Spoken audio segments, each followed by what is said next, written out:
You guys ready to get this fucking party started or what? Should we get after it? Let's get after it. Do it. I am so excited to announce our guest, recurring guest. It's been a long time. Been a while. But we've got Katie Howler in the house. That was almost. Did I fuck it up? Oh yeah. That was Howler. There were like two options, and that was like the third one. That's the thing. And I just asked you, and I've known you for my whole adult life. I thought you were going to say hauler. But I said howler. You said howler. You added a W. Well, that's if people can howl at you. They get Katie Howler. Yeah, don't. Me. I don't like cat calls. I want to be howled at. You do? Yeah. No. No. Oh, good. Only respectfully. But if someone does holler at you respectfully, it's like you I'll still take it. got it. Yeah. Feels good. Yeah. And then Tasha Courtney, speaking of howling at people, What? I don't know. You've been catcalled before. You get howled at. I got catcalled in college once. It was fantastic because it was older women catcalling me. That's the thing. Young guys get it. Where were older Rhode women? Island. But the Cougars. can you give us some context? Were you at a basketball game? I was What in a had these pickup ladies- truck because I was working for this, my stepdad's company. So I was driving around a construction vehicle. They probably thought I was older. Yeah, you should have been catcalling them. Yeah, I know. That's the deal. Only you would get catcalled as a construction worker. That is a good Dave. That is so it. Dave. Yeah, just Wow. a construction call. Yeah, they were in the car behind me, and they were like, "You." And I looked back, and I just see two chicks, and I was like, "Fuck yeah!" Actually, I might have been in high school. And they might have been in college. Clearly, they didn't know. You made it sound like they were 60. I know, I was you picturing, said like, grown-ass older women. ladies. I was They like, were what had older. these ladies all riled up? I was picturing like a Carol coming after you. Susan. Yeah. Some dudes love older women. It's never really been a thing. Not to older women shame, but it's, I don't know. I got hit on when I was in high school by, I'll call her a MILF. And I didn't realize she was trying to have sex with me because I was just a virgin who had no idea what game was. But I was at... Maybe she was just being nice. No. I was at a bar. Illegally. I was at my sister's where she worked, and so they didn't card me. And I would just sit at the bar by myself because none of my friends were of age because I was 18. And she was like, just that drunk kind of like rich mom who lives in Newport, Rhode Island for no reason. Whose husband is always gone and she's lonely and drunk she on needs someone Chardonnay. to keep her bed warm at night. I think all women cheat after the age of 40. Maggie May. Who's Maggie May? That's that. Well,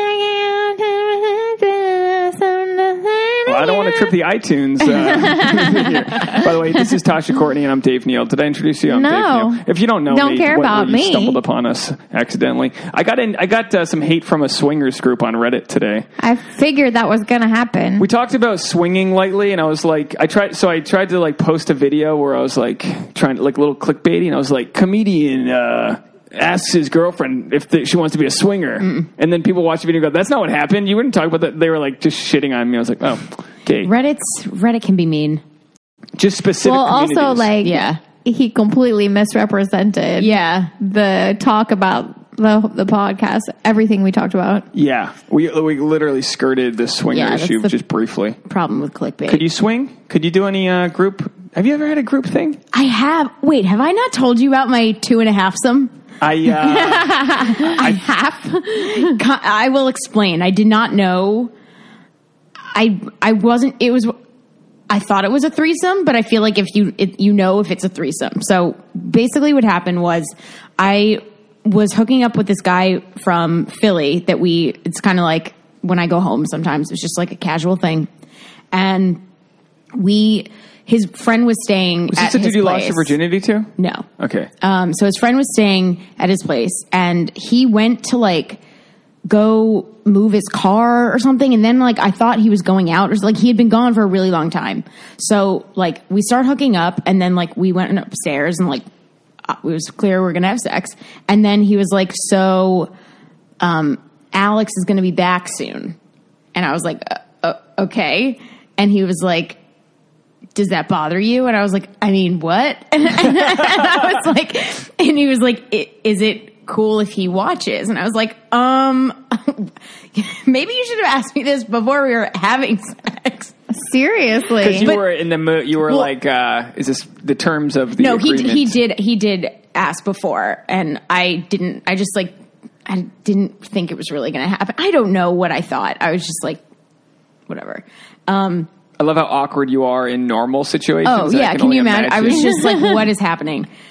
And so then his friend, and I was like, I don't know if I'm cool with that. Like, it feels weird, whatever.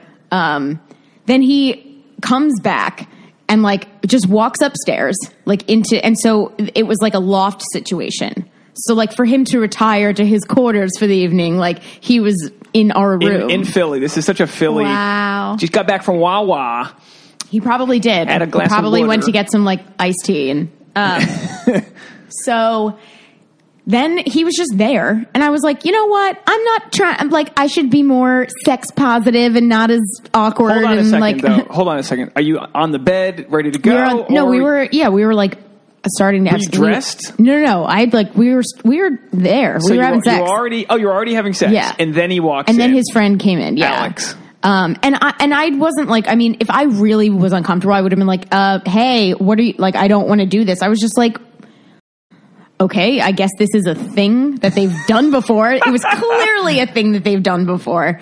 And I was like, I'm not going to judge it. Like, let's just see. Like, there are certain foods I tried that I didn't think I'd like. And then, so Alex is walking down the aisle, just perusing the fruits. Well, so then he's there, and then he like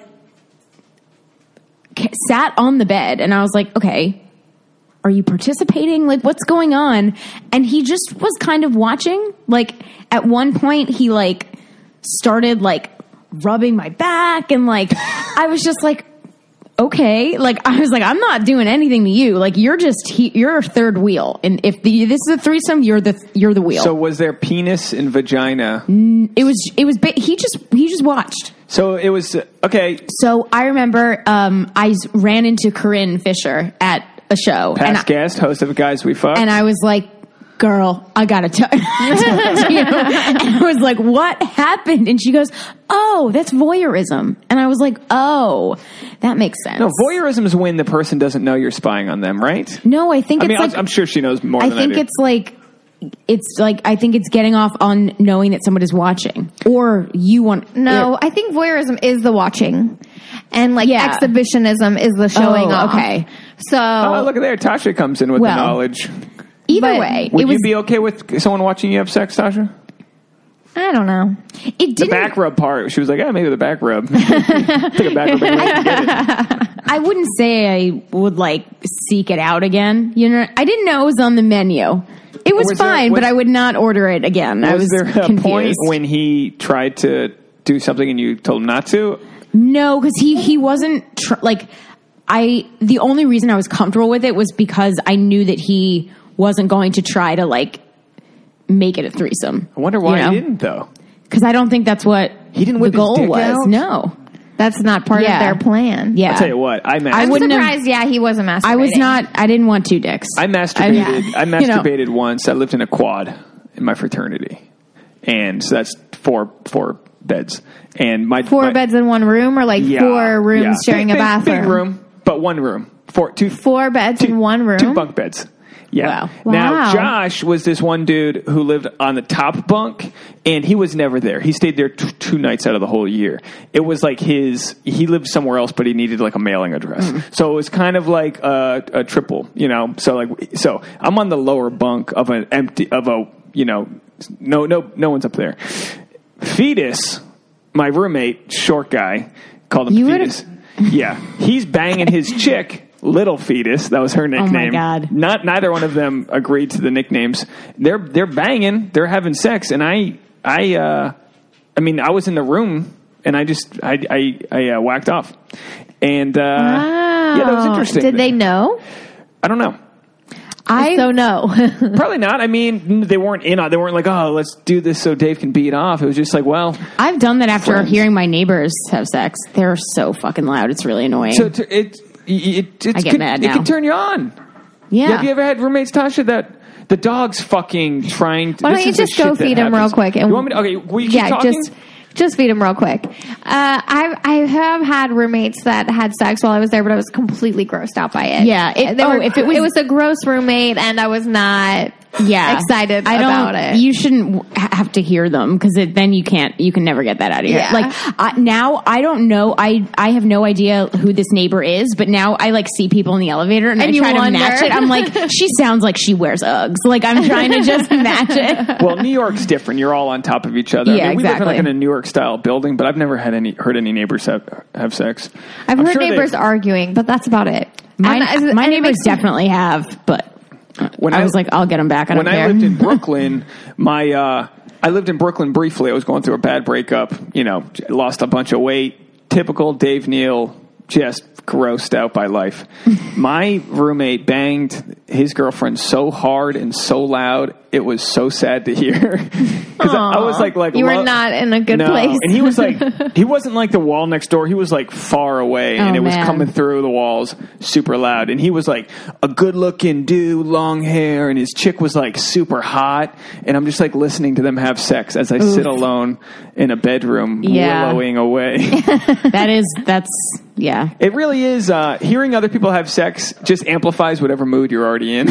If you're horny and you hear that's so true. Like, fuck yeah, let's do this. Actually, when Ben and I broke up a couple weeks ago, I think I like tried to cry louder so they would feel guilty.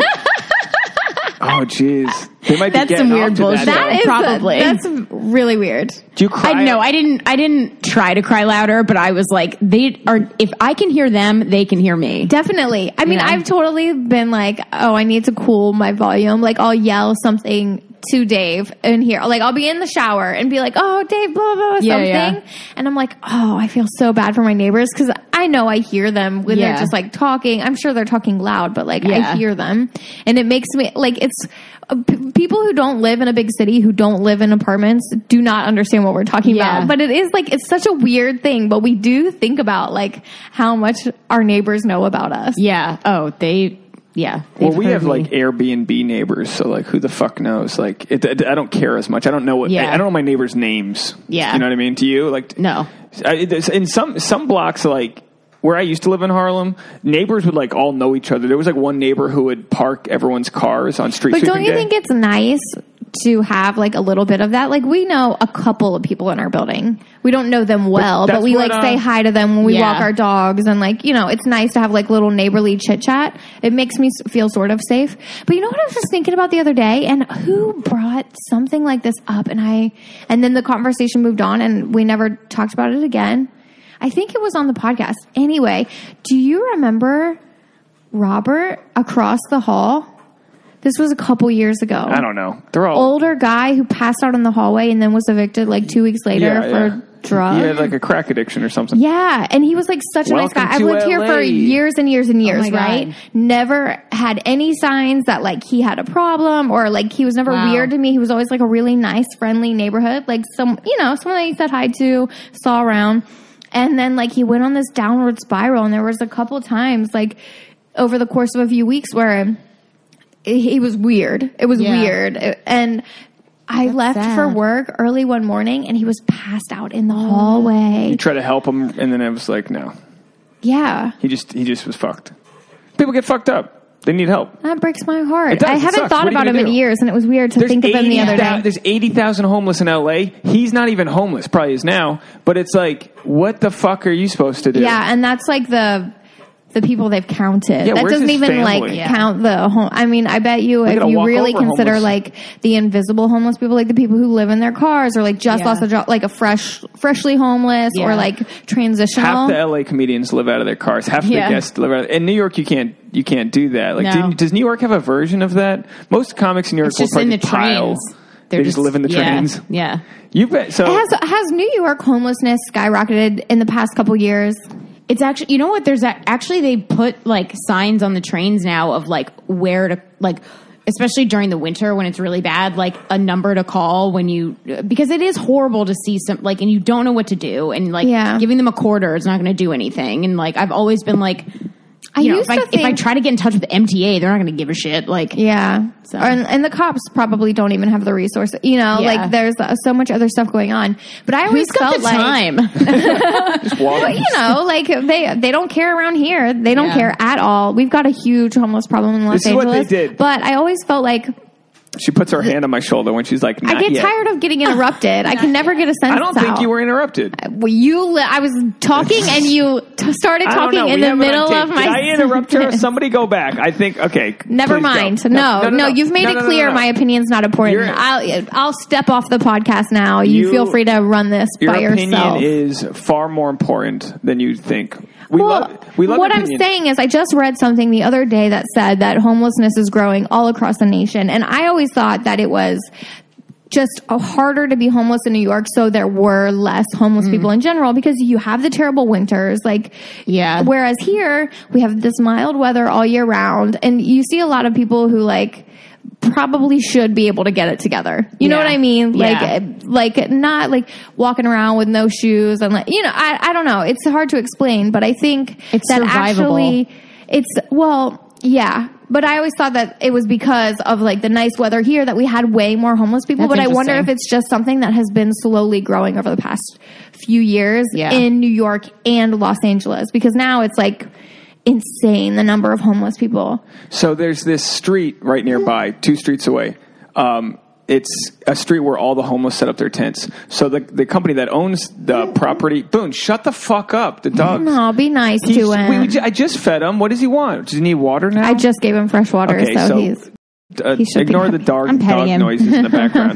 For 10 minutes, you could just hear love. Katie knows what he needs. He just needs a little bit of love. Anyway, so pat. It's tent city, right? And they go, all right, we need to get rid of the homeless here. So what they did is they bought thousands of boulders, the size of footballs and basketballs, and they laid them out on the sidewalks. So it's just boulders on the sidewalks, so nobody can camp there. So a few days ago, I go see a car that's parked right in front of mine. And there's a rock through the windshield, and I'm like, oh, this is going to go well. Fuck, you know what I mean? It's like you try to solve it the half-ass way, you get boulders through the. I read this. I am always reading about it and the housing market, but I read a really interesting thing about sort of how the homelessness crisis in Los Angeles has escalated. And they say that it's been a decade in the making of failed policies where they just kept pushing it off and kept pushing it off. Yeah. But I think they had approved some funding for some temporary shelters or to build more shelters, I guess. And then they also put portable restrooms in Skid Row. Skid Row is a community in downtown Los Angeles by the Fashion District where they have, last I heard the number, it was 10 to 20,000 homeless people all live within these few blocks. And those are the people that they've counted, right? But they installed a bunch of restrooms there, but then they found out that they were being used for prostitution and drug use, so they took the restrooms away, right? And then I think some other red tape stalled with these things that they had earmarked all this money for, these developments to take care of them, and that sort of stalled. And so what they did was they made it legal for homeless to sleep on the sidewalks. Yeah. And so now that's what they're doing. So they're allowed to sleep on the sidewalks. And now they've completely done the whole thing. It's come full circle where we just passed tax something HHH we just voted on. And that's to earmark a bunch of money for the homeless. And so now it's we tried to spend all this money. It didn't work. And then they just swept it under the rug. And now we're doing it all again. I don't know. Yeah. I just gave a very bad summary. No, not at all. We like to solve the one homeless issue, episode 276, and now that we've cured the nation of their homeless crisis. I mean, it's everything in this country. It's and I hate it when you critique certain ways things are done. People, why don't you move out? It's no, I love this country and I want to see it fixed. It's fucked up that we, mental health and opioid and all these problems that are existing. And what are we trying to do? Just power wash the sidewalks? They got to clean the sidewalks. It's anyway, we got so much good shit to talk about with do. You. Quick recap on us for new listeners. We met, 7 years ago. Yeah. 6 years ago. Before I did stand up, we met in an improv class. You could barely stand. Yep. You were literally at crutches, right? Yeah, I had knee braces. Yeah, you had knee braces and you couldn't cute. stand. During the summer, they did not look good with jorts, and I was mad. You had knee braces in an improv class, so you had to sit down a bunch. Oh, God. And I was so fucked up at that point. But now you're not. Yeah, because it was psychosomatic. So, which, that's a whole thing. So, but you see a therapist for what? Like, I know we've talked about this before, but how did you get from knee braces could barely stand to doing pretty well? So I was in physical therapy for 2 years. First it was my knees, and then once my knees started getting a little better, I was waking up and literally not able to move my neck. Like I couldn't even brush my teeth. The pain was so bad, and I had to go to a chiropractor, and that was the only thing that and I was just like, at this point I was like, and I remember for my knees, I had it wasn't extreme pain, but I remember it was bothering me, and I went and I got an MRI, and they, for insurance purposes, they have to put it in some type of label. So they told me I had chondromalacia patella syndrome, which is the cartilage under your knee is degrading, and it's but that's the thing, they look at the result of what your issue is. You could look at anybody's knee under a microscope, and they could tell you that because that's just getting older. That's just being alive. Is you have chondromalacia patella you got syndrome. Ball in 5th grade. And so, but just that diagnosis, I remember my knee pain got significantly worse because I was like, oh wow, this is serious. But at the time I didn't make that connection. And then once my knee pain started getting better, the neck thing happened. And then that was really fucking me up. And I just felt like I was 24, 25, they're people who have been in the Olympics, and their bodies are fine, and people who have been hit by a car and they can still run. And I was like, what is wrong with me? I know every handicapped subway in New York. That is not okay. And so I found this therapist who specializes in psychosomatic pain. And the first day he was like, you're not going to believe me, but you're actually fine. And I was like, okay, you're crazy. Why did Thanks, asshole. How did you find him? I think it was on some website that had therapists. I think it's How were you? I don't know if it was psychology. I Googled. Were you specifically looking for psychosomatic? Yeah, so because after being in physical therapy for 2 years, I was like, maybe it's me. Interesting though. But I was also I was seriously depressed because of it, because I love to be active, and it was really fucking with me. The thing is, and suppression can cause pain, so it's sort of like a vicious cycle. Exactly. It was the pain's real. Yep. It's just whether or not you caused it. Yeah. But see, even that is sort of, it's hard for people to accept that, because that kind of has the connotation that, or it implies that someone is trying to be in pain, or that they can control it. So I read, and the only way that I got better was I read 3 books about it in a week, because I needed to understand the science first because otherwise I was like, this sounds like some weird voodoo bullshit. And it takes the blame off of you, right? It's right. This is a totally normal thing. This happens. We have all of this evidence to back it up. Right. This is what's going on, the connection in your brain. You need more than a yoga teacher being breathe into your sacrum. Yeah, I didn't know what that meant. And so basically what happens is the same way that you're, you start sweating when you're nervous, or you flush when you're embarrassed. If you have repressed emotions, so it's there's the emotions that we experience consciously and then subconsciously, and the subconscious ones are the ugly ones, the ones that they're so painful that you won't even accept. You won't even realize that your immune system fighting off germs. It's your brain is trying to fight off those thoughts of and the personality types that get psychosomatic pain was me, which is I have a guilt complex. I do not express anger at all. I always inflict it. Someone could steal money from me, and I would be I'm so sorry to bother you, but it's horrible. And which is crazy, because I have to. It's not crazy. You're not crazy. Well, I am, but it's fine. You're a very talented stand-up comedian. You go up there in hostile New York City in front of all these people, and and have this brave kind of thing. Yeah. And then, but you've also got to deal with the fact that. But I can't stand up to my sister. You know what I mean? Is it emotional self-sabotage? Because no one's doing it. No one wants pain. So basically, it's sort of the analogy that they use is it's like a reservoir of emotions, and when it gets too much, or when you are when the emotions are threatening to become conscious, your body creates a response to distract you, and that's the purpose of the pain. The purpose of the pain is not to like self-sabotage your life. It's trying to protect you. Wow. Yeah. And it's all it is oxygen deprivation to your muscles, which is why I would truly feel like I pulled something. Like I would be in pain all the time. And it's like a hangover.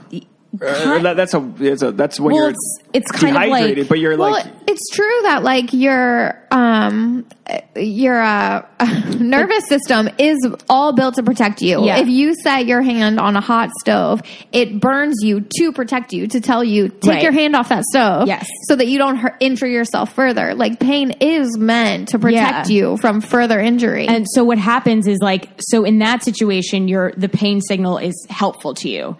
So when the difference between acute pain and chronic pain is that, like, let's say you break your wrist and then, 8 weeks later it heals, your wrist won't hurt anymore. But chronic pain is basically your wrist could heal, but your brain doesn't know that. So your brain is still sending pain signals. Wow. So that's what's happening. That's why I was going to doctors and they were like, you're okay. Like your tests are fine. Like we don't know what to tell you. And I was like, well, why am I always in pain and blah, blah, blah. And like, so you just basically didn't why are my believe muscles always so tight? Like it wasn't that I didn't believe it. It was that I was the doctors were like, we're not saying you're not in pain. We're just saying like your tests are normal. So like, sorry. Yeah. It's almost like they're that's saying what they don't know. That's what fibromyalgia is like, we don't know. Yeah. So basically within, I would say 2 months, I just stopped going to physical therapy, just stopped. And it definitely was a really long process, but like slowly getting out of the fears. Like one of my fears was like, I needed to be wearing sneakers. Like I could never wear like anything that wasn't like insanely supportive, which is like, you know what I mean? Like that's ridiculous. Like I'm not and for the in my audio 70s. Listeners, you're 4'11", probably 90 pounds. just taking a stab at it. But, you're not some heavy person that's like, but I literally, you were literally unable to stand for extended periods of time when I met you. And so good for you. So, but a part of it was just instead of waking up, like it was. So, and now I go to him like he does cognitive behavioral therapies, but a lot of it was catered to around my pain. And then we started addressing the issues that I was trying to run away from. And like, that's been when people ask me like when I started getting good at stand up, it's like when I went to my therapist. Cause I've had so many like epiphanies that have turned into jokes from those conversations. Just you mentioning that part, I could hear your voice kind of, it's more sensitive. Yeah. It's obviously you've realized, you've pinpointed some issues. Some people go through their whole lives without this. Yeah. That's just so important. Like our generation, I really want to pat ourselves on the back. I think our generation, pat Katie on the back for me. We're fucking killing it with acknowledging our shit. Our parents would just drink and hit each other. Yeah. You know what I mean? You know what I was thinking? Like how widespread is this that people just don't know? Because fibromyalgia is huge. It's huge. Had an explosion over the past few years. And never mind, sidebar, I'm not even going to get into it. But I wish that what did you say? The psychosomatic behavioral whatever. I wish that was like more of a thing. The reason it's not is because it threatens a lot of what doctors do. It threatens pharmaceutical companies. It threatens, and then also it's like it is so time because when you go to a doctor and they're like, what's your diet? What's your sleep? Whatever. They're not going to be like, so how's your marriage? They're like, right. Yeah. And it's a long road. It's a long road to getting better versus like, here, take this steroid but they completely ignore the mental health. Yeah. In tradition. So it's, and a lot of it is also like, bedside manner. Like doctors have no idea the weight of their words and they can, like there are studies where, like cancer patients were told that they were going to take something that like made them lose their hair and then they immediately there was a lose placebo their hair. and they did. Yeah. And it's like, so if you're told that you are injured, your body will create that. I just went to the doctor and I don't want to get too much into it because it's whatever. But this doctor told me that if my tests come back with a diagnosis that we thought, that I would never get better. He already told me. See, that's before we even took the test. He's told me you will never be cured, but we can manage it. That's a bad doctor, right? Yeah, and I already want a second opinion. I already know which doctor I want to go to in San Francisco. Blast this guy's Yelp page? No, but you're right, because I had a full-fledged breakdown. It lasted for like 2 weeks. I was crying in yoga. I was crying in the car. I was crying on the phone to my sister. But we can chalk it up to him being just ignorant about. He didn't even know what he was talking about. Right. That's the thing. Doctors just think that not all of them, but a lot of them. If it's not their specialty, they're just a one step above WebMD. I mean, honestly, if it's not their specialty, they just read the biology textbook. I don't think that he necessarily is an idiot about it. I think he sort of knows what he's talking about, but he didn't know what he was talking about with one other thing that I was asking him about. But you're right. That bedside manner makes such a huge difference. And I've always had, I think, like growing up, I've always had really great doctors, and I've managed. If I don't like somebody, I don't go back. Right. So I've found really supportive, really good doctors.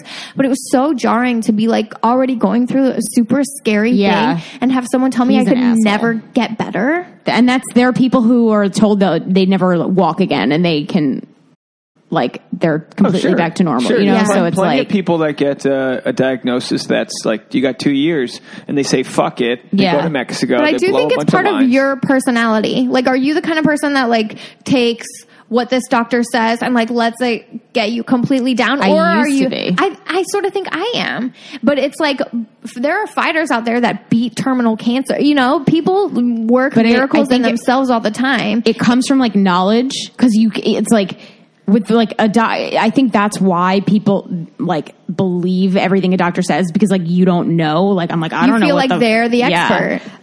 But so it's like the mind body stuff. Like yes, doctors are important, and when you have symptoms, like you should always get them checked out, and you shouldn't ignore them. But I've sort of had to toggle that, where like I'll like feel something, and I'm like, do I need to get there? Like sometimes I'm like, but am I really injured? And that's like that's the biggest thing that will perpetuate. So even when something isn't like wrong that I feel like I'm repressing, sometimes I'll get a new weird thing, and then I start to doubt if it's psychosomatic. And the more you doubt it, the more it plays into it. It's like, it's crazy. It's just. How did you have this epiphany that you were going to sort of take control of, the way you're thinking? I mean, it's like a lifelong. Well, just reading the book. I mean, just right out of the bat, and you just like, opened your eyes. It's like get rid of your fear. You're fucking fine, and we'll prove it to you. Which book can you? It's called this guy. His name is Dr. John Sarno, and he's like very like renowned at like NYU. That's where he did like all of his research and stuff. And it's called Mind Over Back Pain, The Divided Mind, and there's a third one. Like if you Google it, it'd be good just to read. Even I feel healthy. Do you remember his name? Life. John Sarno. Okay. Sarno. It truly and I remember my therapist was like, read this, but apply it to your knee pain, and it worked. But you know what though? Like you were looking at our bookshelf and you were recognizing books you've read attached. I love. But you have the thirst for understanding what fucked you up or what's wrong with you. Just want to solve the mystery of why am I like this. I mean, does it help you? There's no way to just, I mean, you'd have to be a sociopath to go through a breakup and not feel anything. Like, how do you apply what you've learned to, like, you just went through a breakup? Oh, boy. My Google history this month is the saddest. It is. I can't even look. I won't even look. Can I take a look at it? No, you may not. But I will say. You've seen my ugliest I definitely Googled, like, blindsided breakup, what to do when there are no red flags. Like, I've never been so baffled by anything. It was like, because like in breakups in the past, like as soon as we've broken up, it was like I was immediately able to be like, oh, I wasn't as happy as I thought I was, or like this makes sense, like we're not compatible. Whereas we were only together for like 5 months, but it at no point, like everything was, the only thing was like and it was like an external circumstance. Like there were like 2 people that left his firm, and like he started getting all of their work, and like it was making him really stressed, and he wasn't taking it out on me, and I was just trying to like help. And he instead chose to just like, it was almost like he couldn't manage. Because I'm also not, and I'm not as like, I guess, needy with my time as I think other women have been. And I think his last relationship also kind of screwed with him a little bit, like, because she broke up with him and then he found out she was cheating. So like, that's like horrible. Yeah, and you got to pay for other people's fuck ups. You got to deal with like the aftershock. And so I think that, I mean, and he said this, it was just like, you know, you like, I can't be like the boyfriend that you deserve right now, and it's not fair to you, and blah, blah, blah. And which was like unfair, because it put me in the position of like, well, now I feel like you're judging me for like what I want in a relationship, whereas like, it's just other things, you know, like I don't have a quota of how many times we hang out. Like I need someone to be supportive of what I do and care about it. And he 100%, I was like, you know what I mean? It was like, all the pressure came from himself. He was thinking he was being a shitty boyfriend, and he wasn't. You do the same thing I do, where it's like, no. Oh, you don't need that. I can mold into this other thing. And what they're really saying is, that's the whole book. I'm just not that into you, which you know what I mean? I've had everyone make every excuse possible. My dog ate up my homework. I don't love you anymore, Dave. You've seen it. You've literally seen me. You've been the first person, like, when I've had people just run over me. Yeah, you don't want to waste any more time with someone who like is gonna full-fledged panic at like the first hiccup. You know, because just having a bigger workload shouldn't. If it was the right person in the right circumstance. So then he admitted that he got let go from his last job, and he really went into like a depression. And again, I was like, I get that. Like, I understand. And like, if anybody, like, I've had some rough patches with my job also, that I've had to learn to like set boundaries, and, you know, it's scary. But he just didn't want it. It was like looking at a different person. Like, he was just kind of not responding to very practical solutions. Did you get the breakup text? Like, hey, we should go meet and talk? No, I was the one. We went to see a show, and then afterwards, before the show, I was like, hey, I know you're in a rough patch at work right now, and I just want to like have a conversation about how I can like help. That was literally it. Katie, it was like, that's so like progressive of you. Yeah. To, like, and then it turned into a breakup. So then I was like, oh God, like what? I was just floored. Like I couldn't even, I was so, because. Did you guys go to the show? Yeah, we went, it was after the show. Oh, it was after the show. And I really like, my bullshit radar is very accurate now. And I think that like, if you are perceptive, you can tell when someone is not into it. For sure. And it's just like the little things, like how are they like the first second you wake up in the morning, or like, you know, do they like roll over on the side of the bed like when you sleep, or like are they like affectionate? And like you're describing me so perfectly. I know Tasha's like, Dave rolls over, Dave doesn't. Well, no, sleep. I mean, beg to get spooned. We spooned a little bit last night. No, I think once you've both fallen asleep, it's fair game to go wherever. That's also 4 years in. I'm sleeping on my side. Okay. But also, like, so what was bothering me, what I wanted to talk to him about was that he was, I think, overextending himself. Like, I genuinely do not need him to come to every show. And he always felt like, oh, she's a show and I'm not there. And I'd be like, it's my job. Like, you don't need to be there. Yeah, like, I don't come to your job. And so he would come, and then I could tell that like sometimes and again, it's like, this just comes from communication. He would I think he thought that it was more important that he was at the show than it would be for us to like just spend time together afterwards. And so if he would have to like leave early or something, and I'd be like, I don't care if you can't make it. Like, I'd rather you like get your work done, and then we just hang out over the weekend. Him all this, before before that talk though? No. Yeah. So it was, but that was, it was kind of like, but it hadn't really happened that many times that I felt like, you know what I mean? This was that conversation. That's why I had it. I was like, hey, I would rather spend the weekend together and like us be able to just relax more. And he was like, well, that's not what a good relationship is. And I was just like, well, that's a very loose definition. Gotta get him the 5 love languages. Yeah. See, so you want quality time, all women do, and he was trying to show you that he could be there for you because I'm a man and I'm there for you to protect you. Yep. So like he's a little off with what his expectations are that he needs to be. So he was just creating, he was just failing at things that I wasn't asking him to do, And if I felt like he wasn't being a good boyfriend, like that, we would have addressed that immediately. Like there would have been other issues that I had, and so that was, it just really fucking threw me because like I tried not to like scroll back too much, but I remember like going through the last 2 weeks, I was like, has anything changed? And like, I think the only thing that changed was that it was like more him venting about work than like us, having like fun and talking. But like he was still actively making plans and being like, hey, come over earlier if you want to, like, just. It sounds like you unearthed the inevitable a few weeks before he probably got there himself. Yeah. So it's not like you did anything wrong. You just acknowledged it while he was still like in a dogfight. It's sad because like, that it's just him not managing his own stress. Yeah. And that's the thing is like, I've tried to, cause like, I know it's like the reality is, he chose to like give up on the relationship. And what's so fucked up about it is that he very much wanted this relationship.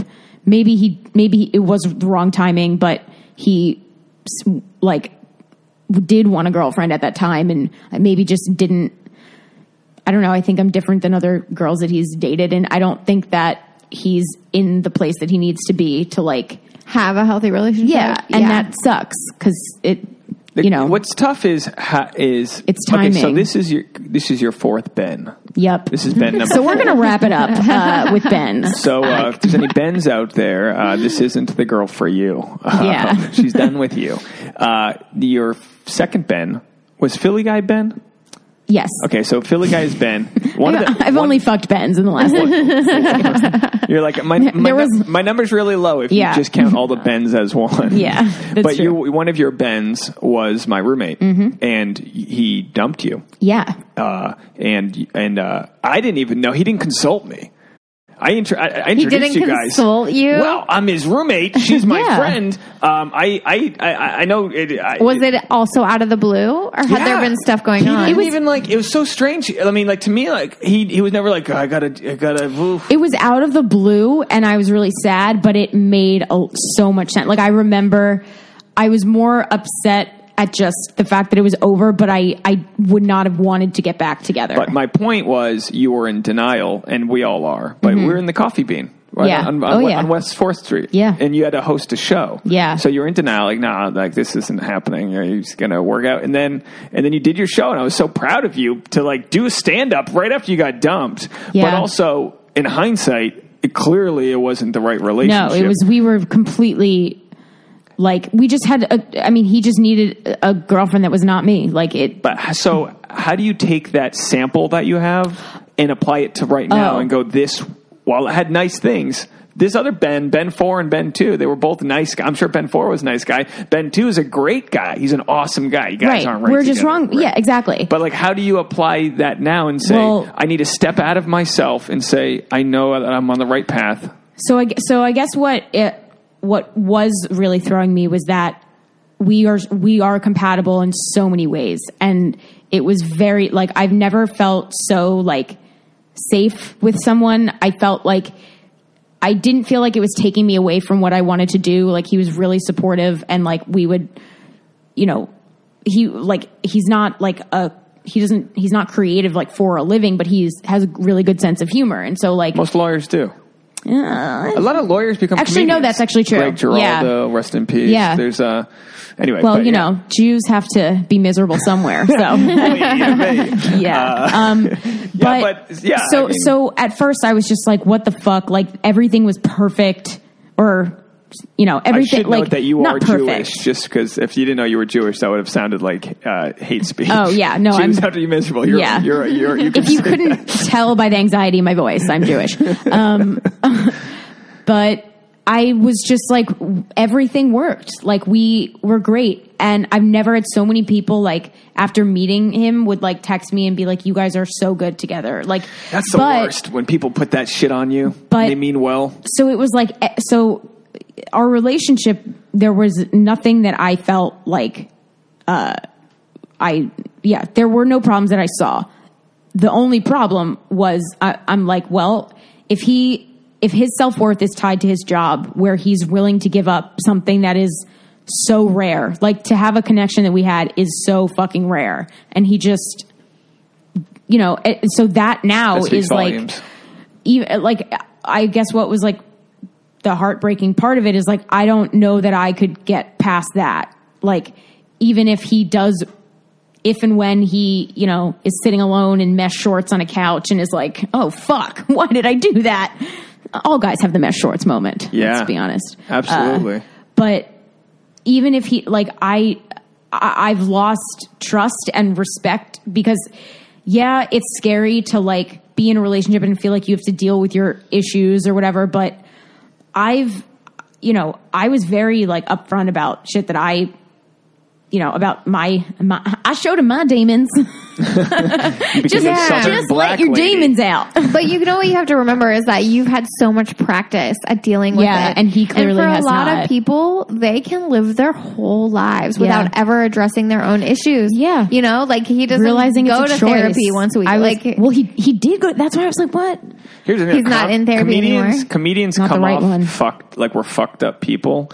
But I think we just air our laundry out that no one else, a lot of people wouldn't. I'll tell a stranger, all day the shit I'm going through. Yeah. And so you're probably just a couple rungs above him on the enlightenment level. And I hate when people say, you're so much better than him. Fuck him. Like, how many girls do you know that are like, dude, fuck Benz, fuck all of them. Yeah. And you're like, yeah. And I get that, but that's a natural thing to do. I guess it's like, I saw that he was not thinking clearly, and I can see, like, there's just easy shifts in his mindset that would make it.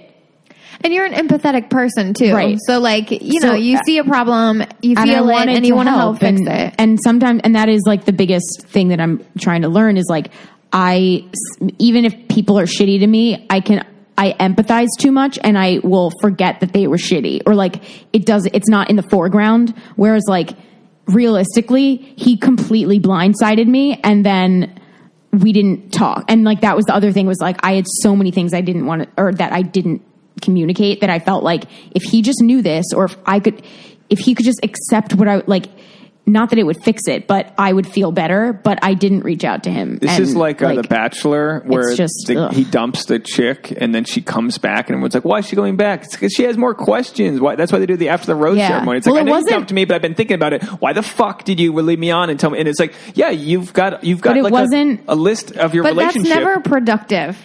Well, have you ever seen that be productive? Yes. Yeah. I'll say this. I've demanded closure.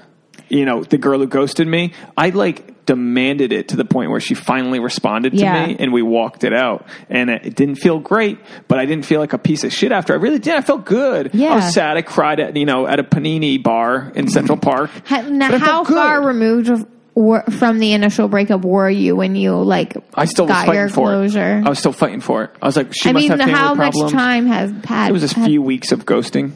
A few weeks of just fell off. See, I gave her space. I did everything I was supposed to do. I didn't flood it. I gave her space. I was thinking about it every second of the day, but I was also finally I was like, we're gonna need to figure this out. And I thought I was still gonna talk my way back. And it took 30 blocks from Rockefeller to the 80s. So from Rockefeller, Tasha's smiling. I walked with this bitch 30 blocks before she makes a right, and I'm supposed to make a left. And I thought I was making a right back to her apartment on 3rd or whatever. I thought, if you can do the math of New York, I was like, oh, we're going to, and that was the point where she was like, and this is why it's not going to work. Like, everything else was the lead up. And there was and then, oh, wow. I was like, fuck. And I'm not the Philly chick, but don't get me wrong. Hello. We're in you know what I mean? I got a good joke out of it. I was on a Snapchat story about ghosting. Got paid for that. I got paid $500 basically for getting ghosted on. I felt better after. I cried it out, and I was the quickest bounce back I've ever had, because I was like, okay, geez, there he is. Really wasn't what I thought it was. A couple weeks ago, I was like, I have shit I want to say, and I'm not going to like. If we do have a conversation, it's going to be, here's what I didn't say that night, and not I'm hoping to get back together. It's like, I need to say these things just to get it off your chest. Yes. Because I didn't want to because you don't want to be emotionally still riled up. Yeah. And so I wanted to give myself time to calm down so that I could say it and not be very. Sometimes you don't know what you want to say right away. Right. No, I was still shocked. Exactly. Yeah. So I definitely had it would change. You know what I mean? 2 weeks later, I felt a little differently. And, so I eventually, after 3.5 weeks or something, I reached out and I was just like, hey, I want to get a drink next week because I feel like I don't like how our last conversation ended, because it was so abrupt and just I couldn't even think clearly. And he responded really well. And so I was going to reach out to him when I got back from LA. And then when I got fired on Friday, Jesus Christ. Yeah. Do you have a Venmo account we can share with I know, people? right? I texted him right after it happened, just because I was like, you know what? I'm not playing games right now. He went through this, and I know that it was really fucking hurt him, and I need I don't know what to do. Yeah. And that was the only reason that I reached out to him. I was not, it was just I need a friend right now. But he didn't answer for 3 days. Jeez. And that threw me over the edge this weekend. I never would have Is that part of the closure though? To go, you didn't have the decency to get back to me. Well, now it is, but it's now I felt like Friday it just kind of reopened it. I was just the fact that that's so it's just shitty. Another hurtful thing. Well, this might feel like you're taking a step backwards, but I don't. I think it's the opposite. Yeah, it's him showing me. You know, mine. Colors. Remember mine when we went to I'm not trying to be cryptic. I thought I was in a relationship with somebody. Katie was the only person that was with us. Do you know what I'm talking about?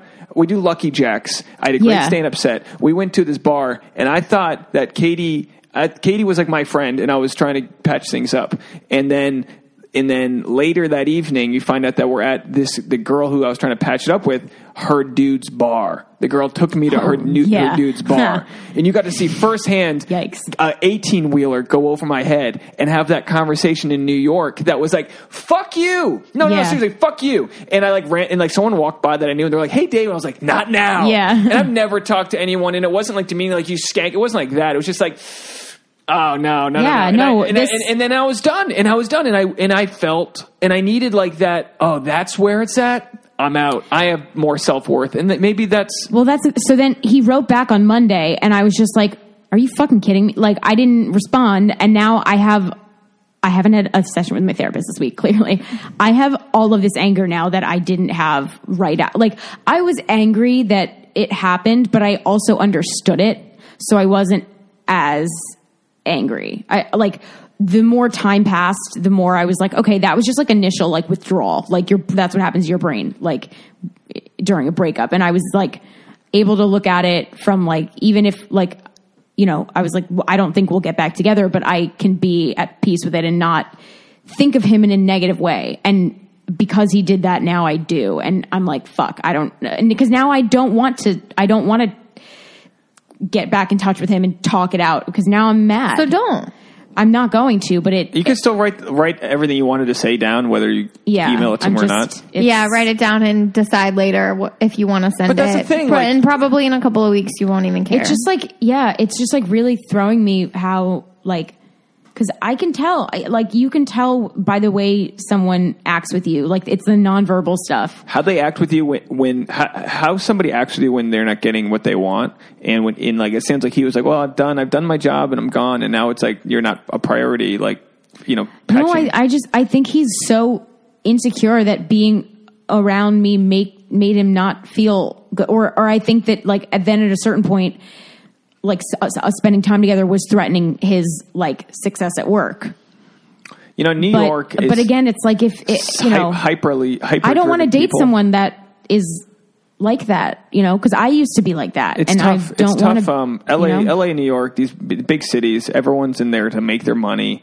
New York more so, it's more business, but it's like business lawyer. They, you know, like I gotta be. Can't talk to anyone for 15 years till I'm partner. It's like, jack off. No, he literally said that. He was like, for the next 5 years, I don't know if it's going to get any better. But that's what they tell you. Like, they go, comedy. You know, you can't have a relationship for the first 15 years. Go suck a dick. It's not true. I know. Yes, it's hard, but it forces your hand to communicate and grow some balls and learn how to like love somebody and accept their love. I also think like there's like that the word relationship comes with like so many, like it means something different for every single person. And like, there are some people that like what about couples that have like ridiculous schedules? Like you have to make it work. And I think it's the right person if they can be understanding and like want you to succeed. You know, it's not the right person if they're like, it's me or the job or whatever. And like, I mean, you're always going to like, you also need to be able to express your needs. And like, sometimes people toggle it better than others. But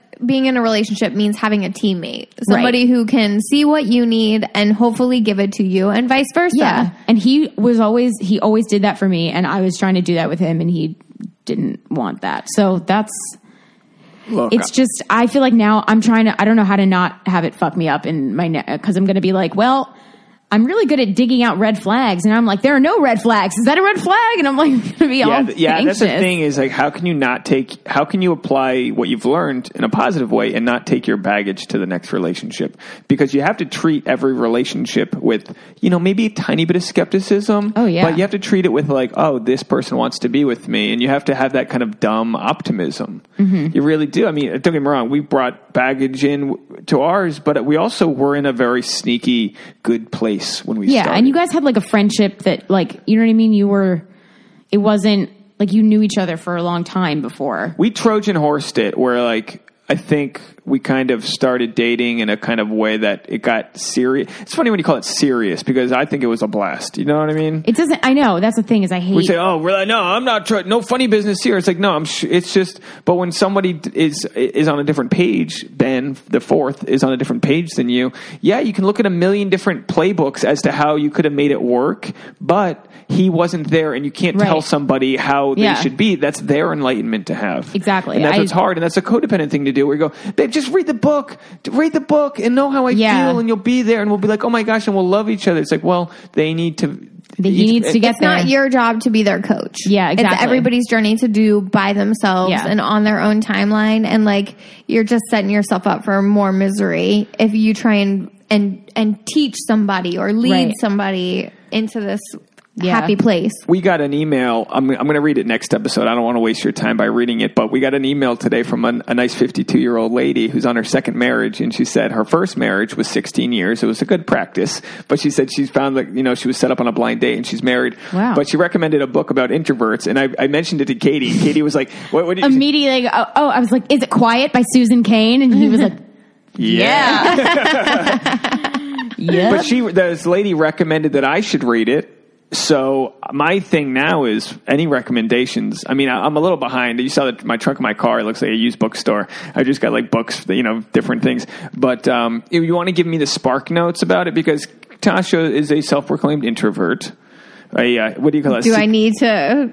A secret introvert? I like my whole life I was kind of like, am I just really awkward? Or like, am I an asshole that I don't want to go out all the time? Or like, I always felt weird. Like I was always I remember living with like, there were like 4 or 5 girls in college and like everything was a group activity. And I was like, I just want to sit alone for a minute. Like I very much need like more processing time so it's like a lot of people hear introvert, they think shy. And it's like, when I'm out, people think I'm an extrovert because I'm having a good time. Yeah. I think we're totally in the same boat.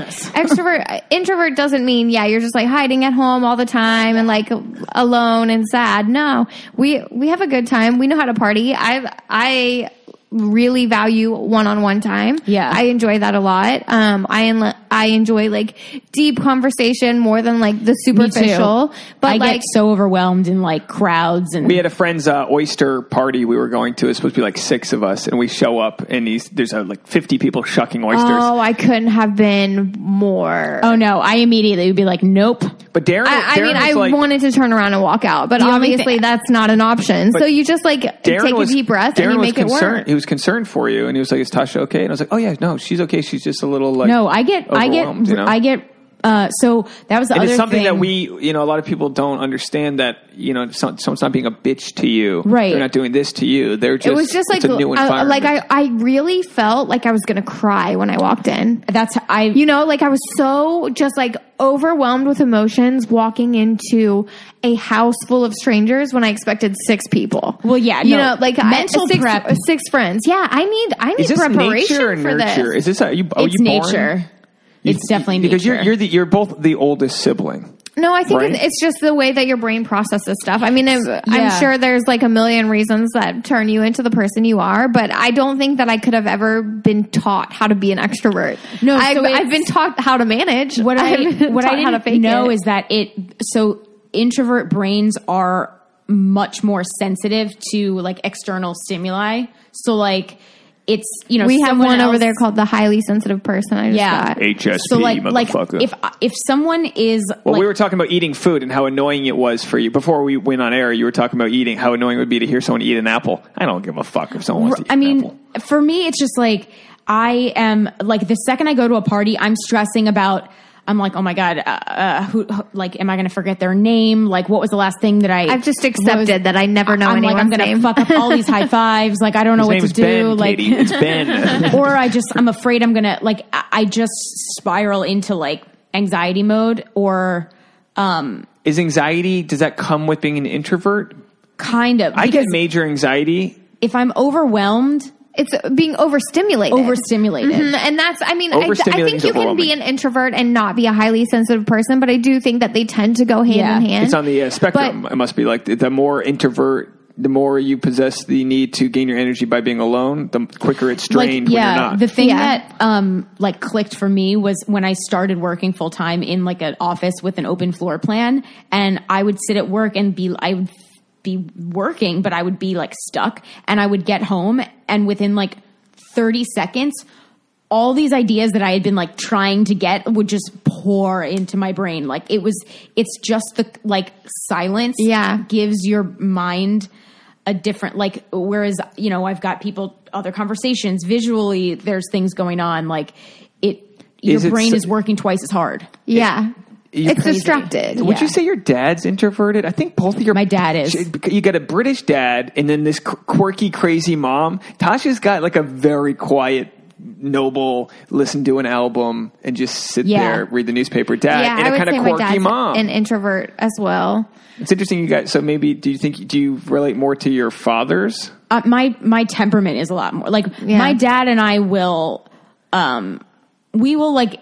inconvenience ourselves to just like avoid a conflict. You know what I mean? Or like to not like, we're very hyper aware of stuff and does like, do you think that that was my question too.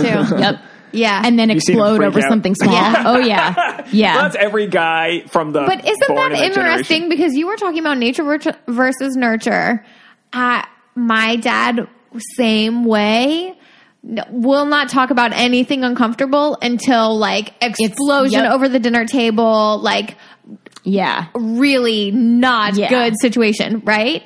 And then you end up burying all your feelings in chronic pain. And I know that like a lot of my pain was for my dad. Better. We got Did you really? You got into that like in therapy? Yeah, because I realized so much of it was kind of guilt or like avoidance of, or feeling fearful. Like they don't always know how the way that they talk to us or communicate makes us feel. But sometimes it's like realizing that you can allow someone to make you feel a certain way. So like, I always felt like my dad was questioning like what I was doing, like, or I felt like they didn't approve of you doing No. They very much did, but that also made me feel guilty. It was like, I don't deserve to be like going out or having fun. I need to be working all the time. To prove to them that you've got what it takes. To prove to them that I'm not just like, wasting like the money that they're helping me. You know what I mean? Like I felt shitty about that. Like I had this guilt complex. I was like, I don't deserve like, what am I doing that I deserve? Because, with creative industry, the guilt is there because you don't get to say you're a junior associate at Enterprise. Exactly. If I got a business card, go fuck yourself. You got a headshot. You're just struggling. You don't have to. We don't have that thing that people can say. Like when I got fired, my mom told people I got laid off. I was like, fucking, you're like, that makes me even angrier that you're like lying for me. And my dad would like, he was wanted me to pursue comedy, but then he would also like drop things like, well, you've got to get something. Yeah, and also he's British, so it's like way more intimidating. He's like, you've got to get something more sustainable and more like a backup plan. Yeah. And what my therapist pointed out to me is that like a lot of the time it's parents worried about how they're doing as a parent. So like, if I don't succeed, it reflects poorly on them. And so realizing that, I was like, wow, like I just have to keep doing what I'm doing, and like eventually I did find a job that paid me to do ridiculous things, and like that, and then I got fired. But no, but now I have like I have the confidence and like knowledge that I actually can get paid to like make and write funny content. But here's what happened last week. This week, both of you thought you lost jobs. One of us did. Well, here's the difference. Is that I still may have. I don't. We're in limbo. Just multiple clients, and so it's like you don't just get fired from all of them, right? Yeah. And you don't lose it for any merit issues. It's always something, whatever. And you both, I was trying to help Tasha by being like this brave guy who's like the steady ship, and you wanted something else. You know what I mean? Like you weren't getting what I was trying to give you. I think, I just got the vibe that you were like really brushing it off. Like, it's going to be fine. And then that was it. And I was like, no. Well, mainly because you're still making quadruple what I am without that job. And I'm like, it's just, and because that job wasn't there, she has a little more time. She's going to an audition. Right, she auditioned for General Hospital, had a good audition. Like all the things that you can do for much bigger picture things you're doing. So in my head, I'm going, you need to get rid of these barnacles so your ship can sail 100%, to that success. And I know that, but I wanted to hear that pep talk, an in-depth pep talk that makes me feel like you care, and I want to be able to vent a little bit, and I wanted to be able to talk through it and talk it out. I'm sorry I couldn't give that to you right away. I'm happy that the other day you expressed that to me, that I wasn't giving you what you needed, and I was able to know, versus being like, what the fuck, she being a bitch again? Yeah. Well, you can only bring it up so many times and get the same fucking half-ass response. Well, true. And I thought I was, either way, do we have an understanding that... Yeah. There is. Okay, I have a book that you guys gotta read. And we'll get...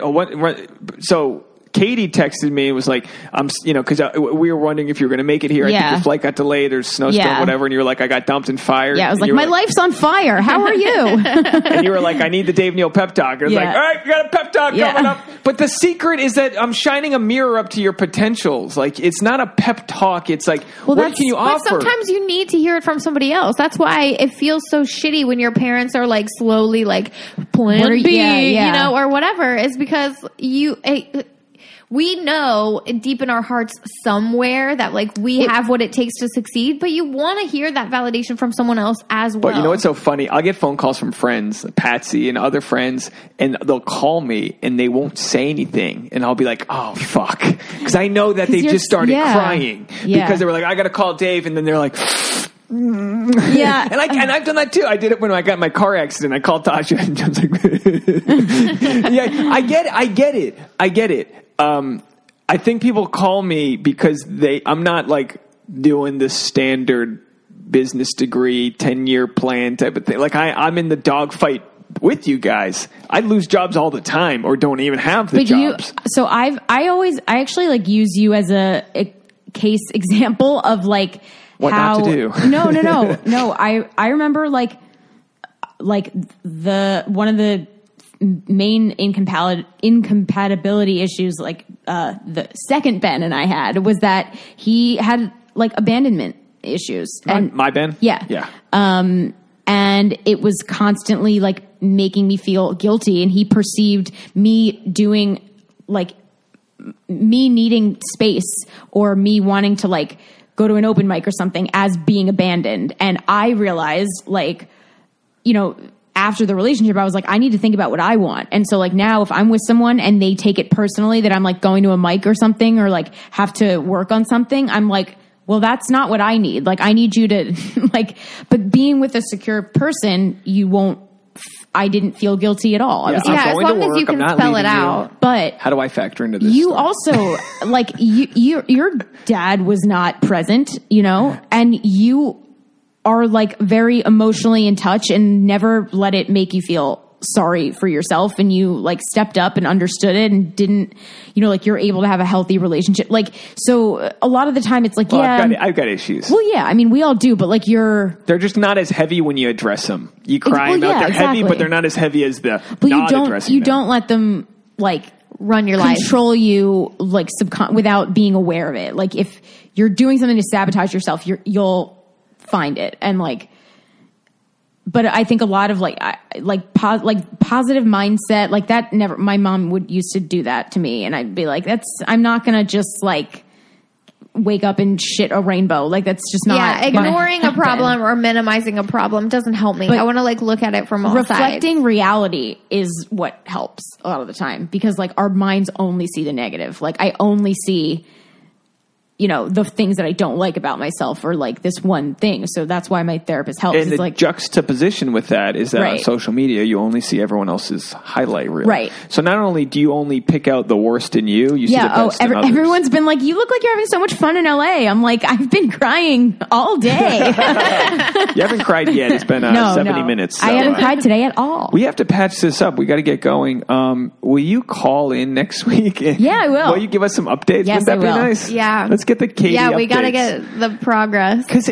here's the thing. I know you're going to be completely fine. I know that your job...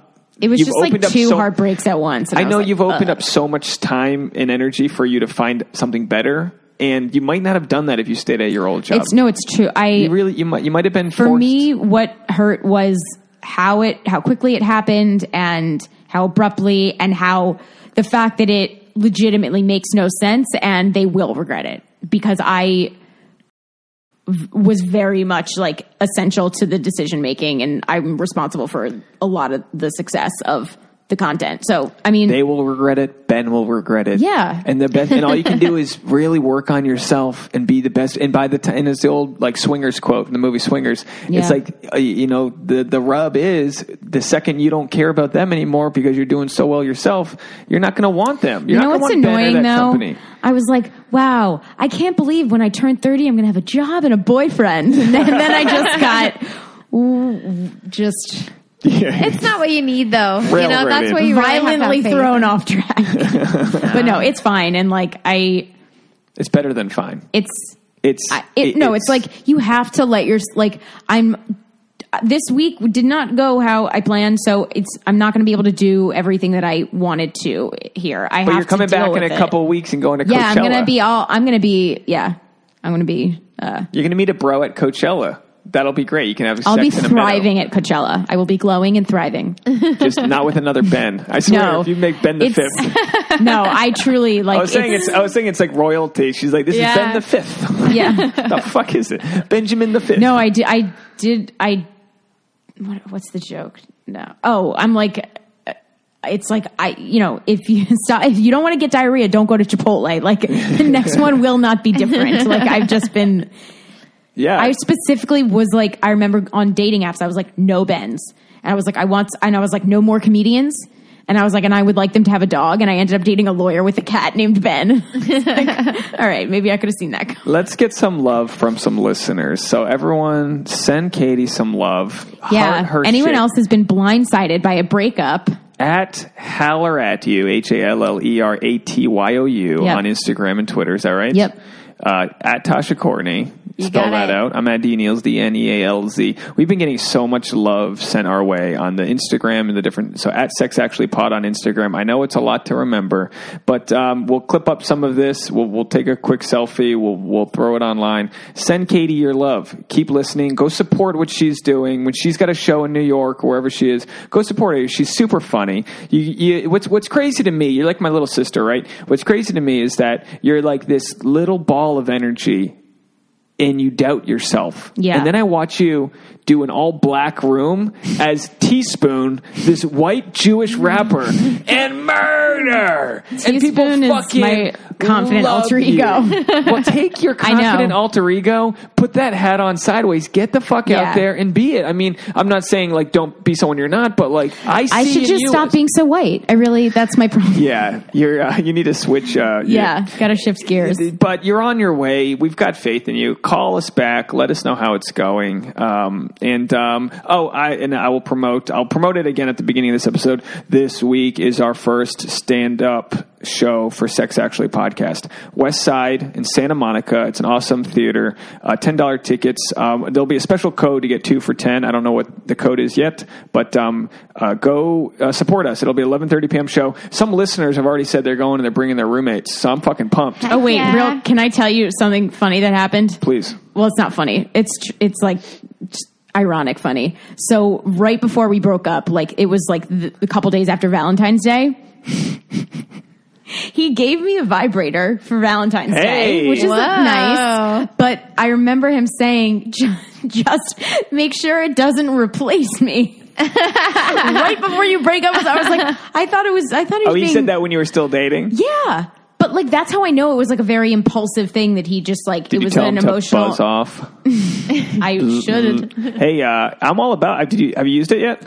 Well, once with him, and now what am I going to? Now it's just like this. They're going to use it. It's not. It doesn't have any sort of emotional significance. Bury that shit and like. I gotta like wait another week or two, and then I'd give you one that they gave us, but I think we got some big hardware here from Adam. Yeah, no, I'm. And for those coming to the stand-up show, we will be handing out some sex toys and some things of that nature. But it's got a big old box of dicks up here. A lot of dicks here with suction cups on the end of them. That wasn't scary at all when you walked into our house. Nothing like having sex with Tasha, and then she's like, and I'm like, I'm done. And she's like, I'm going to go grab some. Hey now, folks. Yeah. Machines are taking our jobs. Anyway, thank you so much for being on the show. We love you. Thanks for the therapy sesh, guys.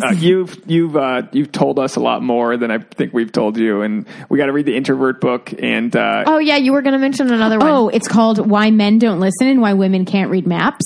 Sorry, what was that? What is the reason? Is there like a quick? Well, no, it's basically these two scientists are married, and it's just a really funny, like, it's basically just like science in like layman's terms, but it talks about how obviously everybody is on a spectrum and everyone is like a little different, but for the most part, like men and like male and female brains there are differences that like do so. That's why society is fucking us up right now because we're saying we're all equal. It's like, yeah, we are, but we're built differently. I think it's not empowering as a woman to try to act like a man. It's it's like just stop beating yourself up for acting like a woman. Like that's that's the only womanly thing you're doing. We were just FaceTiming with his sister the other day, and she just had a baby girl. And you said something about like, I wonder if having all these brothers around, like if she will like pick up dolls, like if she'll want to, like will she be into dolls or trucks? Having all these brothers.